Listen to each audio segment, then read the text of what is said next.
Урматтуу депутаттар, өзүңүздөргө маалым болгондой, акыркы күндөрү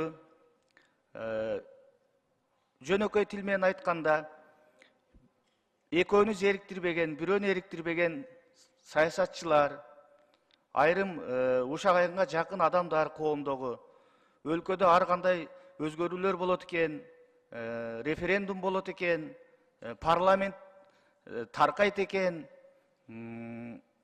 парламенттин саны кыскарат экен, чоң саясий өзгөрүүлөр болот экен деген ушак айымдарды чыгарып атат.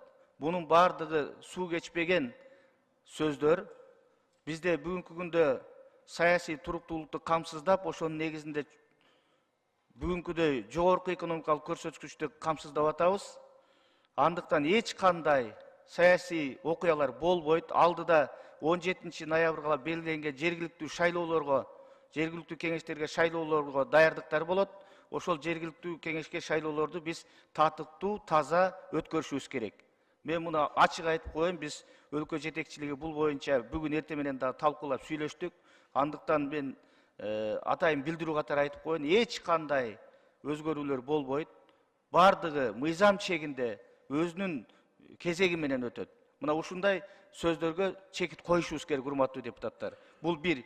Экинчиси, мына биз парламентке карала турган диний маселелер боюнча мыйзамдын тегерегинде дагы коомдо ар кандай талкуулар болуп атат. Урматтуу депутаттар, бул мыйзам тегерегинде талкууларга да биз туура багыт берип коюшубуз керек. Дин бул өзүнүн мамлекеттен сырткары кармаган.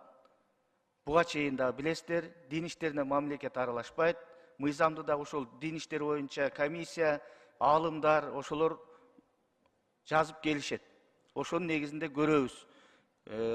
Ар кандай чектөөлөрдү айтып атышат, жоолукчандардын жоолугун алдырат экен, даватты токтотот экен деген эч кандай жоолукчандар алынбайт. Бул биздин салтыбызда да, динибизде да болгон. Кыз келиндерибиз, апаларыбыз жоолук кийген. Андан сырткары дават, мына ошол даваттын жардамы менен бизде өлкөдө бир топ аракештик, баңгизат, сойкулук, бир топ терс көрүнүштөрдүн баары жоюлуп келген. Бирок бардыгы ирет менен болот, иретке салынат. Ошондуктан муну дагы ачык айтып коеюн, урматтуу депутаттар. Себеби дегенде коомдо ар кандай талкуулар болуп атат.